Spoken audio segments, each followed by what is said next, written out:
ये आकाशवाणी रायपुर है। छत्तीसगढ़ी समाचार बुलेटिन के संग संध्या तिवारी के जय जोहार। अब सुनो आज के प्रमुख समाचार।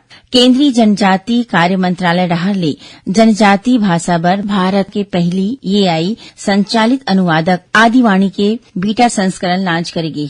बछर 2024-25 में सुघ्घर शिक्षा के काम करैया प्रदेश की 64 शिक्षक मन के चुनाई राज्यपाल शिक्षक सम्मान पुरस्कार बर करेगे है और रेलवे ह तिहार के दौरान यात्री मन की सुविधा बर स्पेशल ट्रेन चलाए के फैसला ले है। अब समाचार विस्तार ले। केंद्रीय जनजाति कार्य मंत्रालय डहर ले जनजाति भाषा पर भारत के पहली एआई संचालित अनुवादक आदिवाणी के बीटा संस्करण लॉन्च करेगे है।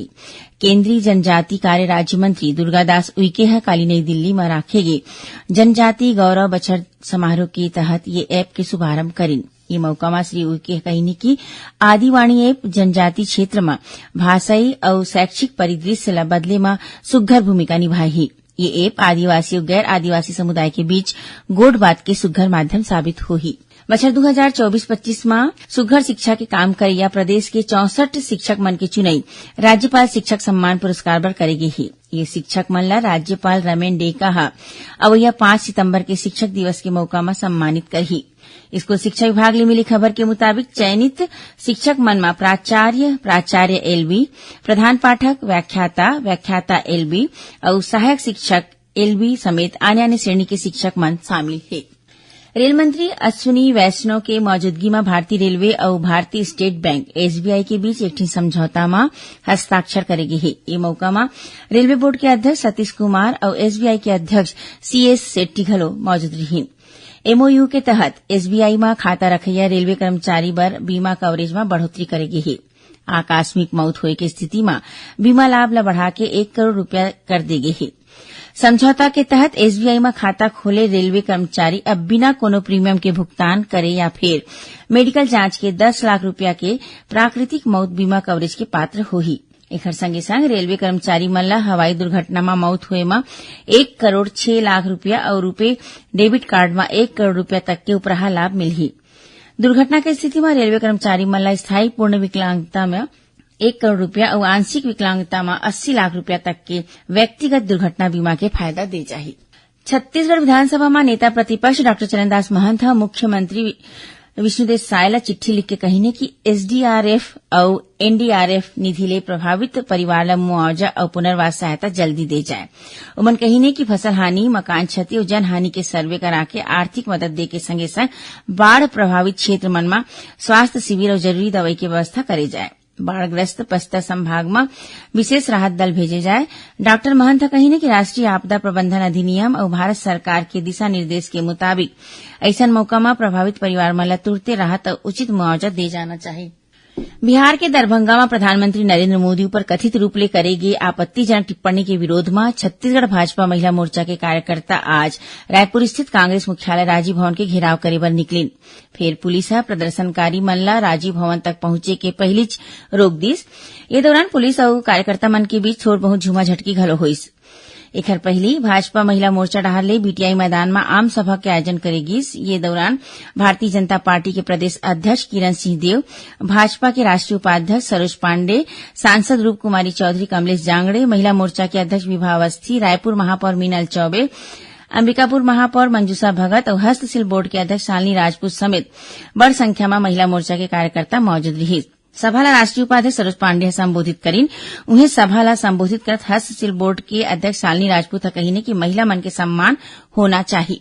छत्तीसगढ़ी समाचार बुलेटिन आप मन आकाशवाणी रायपुर ले सुनत हो। छत्तीसगढ़ के खबर ले है आपके वास्ता और खबर के विश्वसनीयता ले है हमार वास्ता। आकाशवाणी समाचार रायपुर के प्रादेशिक समाचार बुलेटिन के संगे संग हमार समसामयिक कार्यक्रम आप रेडियो के संग अपन मोबाइल में घलो सुन सकत हो। आकाशवाणी समाचार फेसबुक, ट्विटर और यूट्यूब में घलो हावय। हमार फेसबुक पेज हरे Chhattisgarh news on AIR, Twitter handle CGAIR news और हमार यूट्यूब चैनल हरे छत्तीसगढ़ AIR न्यूज। तो अब रेडियो के संगे संग आपके मोबाइल के माध्यम ले हम आप तक पहुंचत हन। छत्तीसगढ़ के हर खबर पर सुनत रहो आकाशवाणी समाचार। अब आगू बाढ़बो बाँचे समाचार कोती। छत्तीसगढ़ सरकार में 14 मंत्री बनाएला लेके दायर करेगे जनहित याचिका में आज छत्तीसगढ़ उच्च न्यायालय में सुनवाई हुई।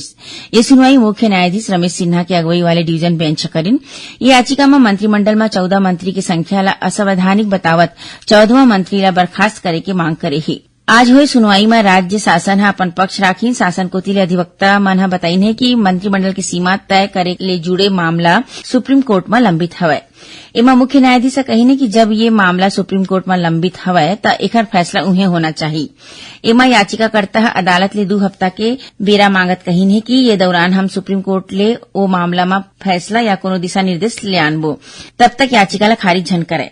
एमा मुख्य न्यायाधीश ये मामला में याचिकाकर्ता ला बेरा देवत अवैया सुनवाई 3 हफ्ता के बाद करे के बात कहिन।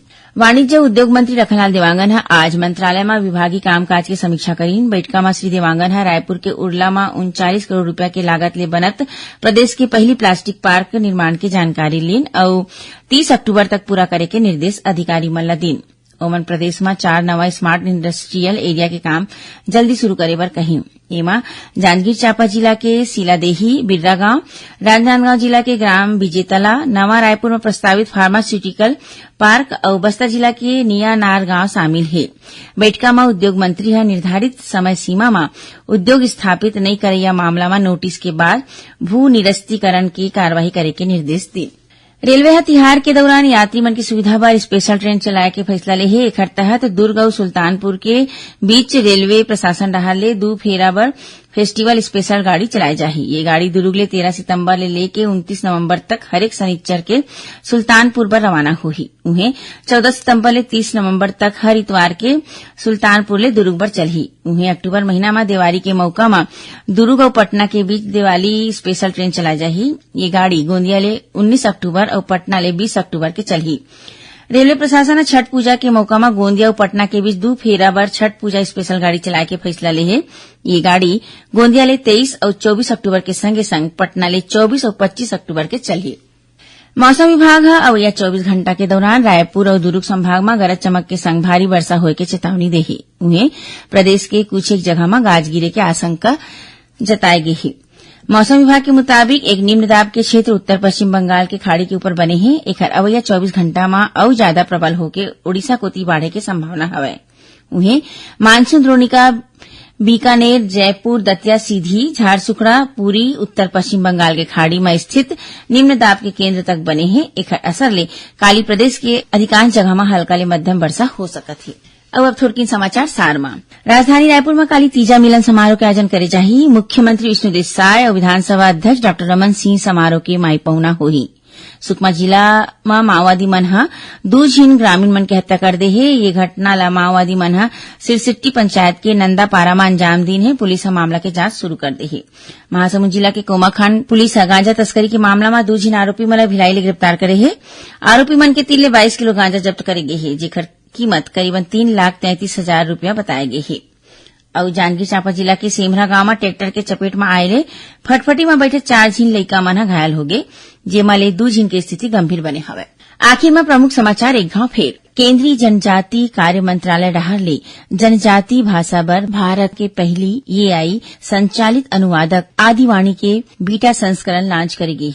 बछर 2024-25 में सुघ्घर शिक्षा के काम करैया प्रदेश की 64 शिक्षक मन की चुनई राज्यपाल शिक्षक सम्मान पुरस्कार बर करेगे है। और रेलवे हा तिहार के दौरान यात्री मन की सुविधा बर स्पेशल ट्रेन चलाए के फैसला ले है। एक संग छत्तीसगढ़ी समाचार बुलेटिन यही सिरावत है। जय जोहार।